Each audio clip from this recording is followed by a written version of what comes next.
Hi, good evening. This is a very quick video giving my opinion about the new education policy. Not the policy per se, because I think it's a great policy which looks fabulous on the paper. We'll have to see how it will be translated as action on the ground. Because education is a concurrent list, is on the concurrent list, and while the central government frames the policy, is the state governments which have to implement it, or the tactical execution on the ground takes place at the state government level. There are a few educations at the central government level which are dispersed across the country.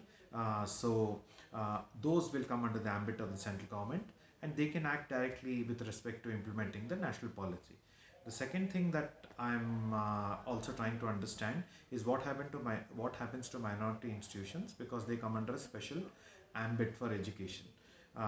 The third thing I'm looking at is what happens to all the central schools and KVs and other central government schools which have been established primarily for the central government employees who get transferred every 2 to 3 years.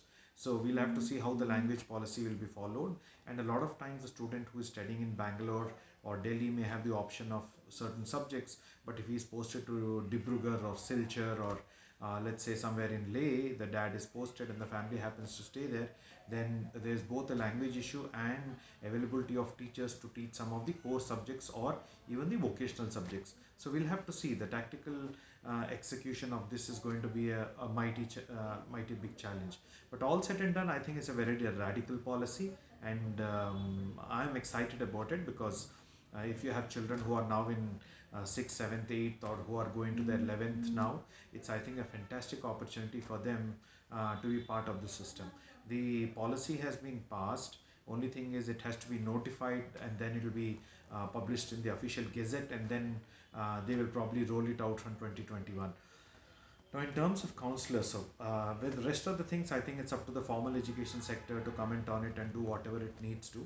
But if you look at where it's going to benefit the counselors, I think now the decision point on what your child needs to do has moved to fifth or sixth standard. And the reason is that from the fifth or sixth standard, from the sixth standard to eighth standard, the government is saying the child has to start undertaking certain internships, has to choose a vocational trade. It could be the local arts, craft, or anything, and has to undertake that. So which means the parents have to make a decision at that point, and there'll be confusion in terms of which vocational trade to choose. So till now they didn't have to really bother up to their ninth standard. So but at fifth standard now, since they have to make a choice, that's where again they might start seeking out counselors. The second point where they'll seek out counselors is when they come to the ninth standard instead of 10th standard now. Why ninth standard? Because in ninth standard they'll have to choose one vocational stream which is considered the core vocational stream, which will be certified as a stream that they need to pass out from when they finish their 12th. And this vocational stream, you must remember the word vocational itself signifies that they are specializing in a particular stream which will make them eligible to get a job. So this vocational stream has to be selected in ninth. So while they selected a vocational trade in their sixth, which is more of a hobby and a passion. In ninth, they'll have to choose a core skill with which will be a vocational skill of excellence, and they'll be given a certificate in that. So again, there the parents will actually come to counselors to see what aptitude and interest students have and what kind of vocational choices needs to be made.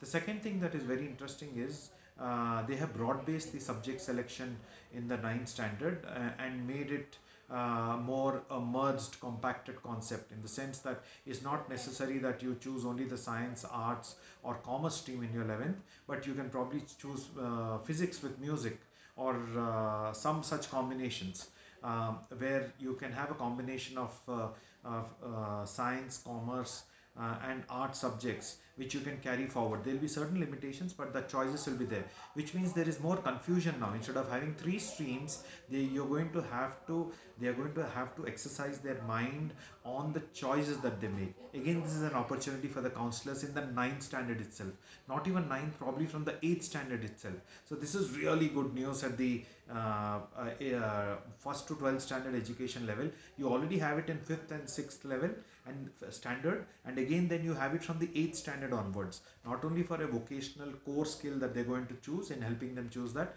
but also the combination of subjects, which is going to get more confusing because now they have to choose it based on the passion and interest. It's confusing not because it is bad, it's confusing because you have that much more opportunity to cater to the child. When we come again to the 12th standard, it's going to be the routine choices that they are making right now. So that particular aspect will continue because they'll have to select a subject or a graduation stream of their choice, which could be in arts, commerce, or science, or in a lot of vocational degrees that are coming up. So again, that is an opportunity that continues as of now.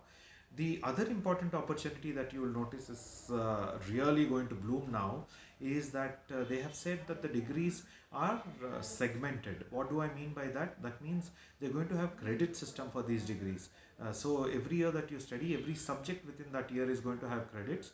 These credits are going to be transferable within universities and between degrees. So it is like your a bank account. You've done certain subjects, you acquired certain credits. If you want to tomorrow do some other, get some other degree, you'll have to see what are the subjects required to complete that degree, see what are the credits you have accumulated, and if there are any common subjects here, and you can transfer the credits there, and you have to do that many less subjects. I think it's a fabulous concept. It is going to really help students. And the idea behind this, of course, for the government is not to cater to those brilliant students who may stick to one subject line, but to cater to the dropouts, which is a massive percentage in higher education. Right now, it is just very low, the number of people who complete their graduation. They want to push it up by 2030 to about 50% of the people who enroll complete the graduation. But how does it help us as counselors? It helps us a lot because, for example, we run a program called Bachelor's in vocational training in airline and airport management. This is a 3-year degree program, but this vocational training degree programs were started in 2013. The way they work is similar to what the new education policy 2020 is saying. How is that? At the end of first year they get a diploma, at the end of second year they get an advanced diploma, at the end of third year they get the degree. Now during the first year they do some common courses, which are 2 languages, environmental science, and 1 humanity subject. That is 4 subjects. After that they'll do 3 subjects which are core from our core area, which is airline and airport management. Now let us say at the end of first year he finishes and gets his diploma and decides that he has to work now. There is some financial pressure or he needs to earn money. He's not able to study. He can go and work, and he can come back even after 2 years, 3 years, and do his second year and get his advanced diploma.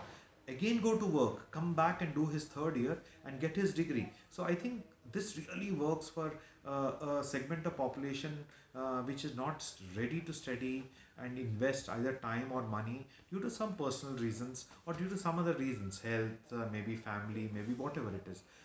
But where does it help us? See, now at the end of first year, we had cases where there are, for example, BWOC courses in airline and airport management. There are courses in design, there are courses in digital marketing, etc. Now, we had students who say that we have finished first year diploma in airline and airport management. The right now the climate is not conducive to jobs in airline and airport management.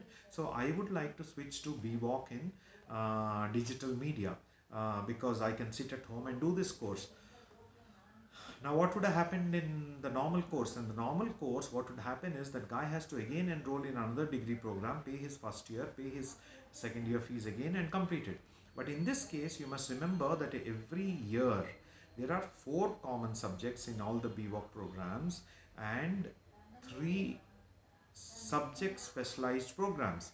So he only has to complete what was rigid. Let's say he's going to digital media, what was relevant in the first year of those subject specialized courses, those 3 subjects, and then continue his second year.